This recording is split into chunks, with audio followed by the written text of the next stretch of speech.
ఇంకొకళ్ళ పేర్లు వచ్చినాయి. కానీ అతను జైలు రాజీనామా, జైలు నుంచి బయటకు వచ్చాక రాజీనామా చేశాడు అతిశీకి ఇచ్చి. జైల్లో ఉన్నంత కాలం అతను సీఎంగానే ఉన్నాడు, ఏడాది పాటు. యాజ్ ఫర్ నామ్స్ ఒక ముఖ్యమంత్రి పరిపాలన అంతా జైల్లో కూర్చుంటే ఎట చేస్తాడు? అదే కదా, చేయలేదు అతను పరిపాలన. కాబట్టి అతను తెలివిగా చేసింది ఏంటంటే మంత్రివర్గ శాఖలన్నీ మంత్రులకు అప్పచెప్పేశాడు కాబట్టి ఓకే. లేకపోతే ముఖ్యమంత్రికి ఏంటి ఇంకోటి, జైల్లో ఉన్నప్పుడు ఆ సేమ్ సెక్యూరిటీ, ఆ ప్రివిలేజ్ అంతా రన్ అవుతుంది. జైల్లో ఉండి ఆ ప్రివిలేజ్ అనుభవించాడు అతను తెలివిగా.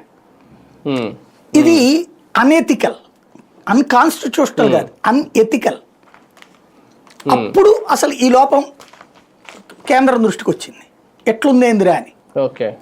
తమిళనాడుది పెద్దగా పట్టించుకోలేదు వాళ్ళు. కేజ్రీవాల్ ఇంపాక్ట్ అనేది ఇంకోటి. పోనీ అదే ఆమ్ ఆద్మీ పార్టీకి సంబంధించి సత్యేంద్ర జైన్, సిసోడియా వీళ్ళిద్దరి చేత రాజీనామా చేయించాడుగా కేజ్రీవాల్. మరి ఈయన ఎందుకు చేయలే? మోరల్ ఈయనకేనా? ఈయనకు ఉండదా?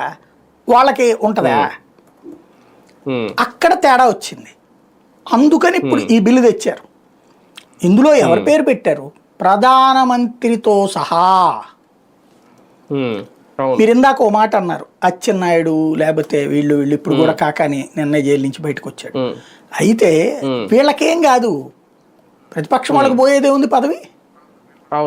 అది ఎవరికి పోతుంది? అధికారంలో ఉన్నటువంటి వాళ్ళకి పోతుంది. ఈ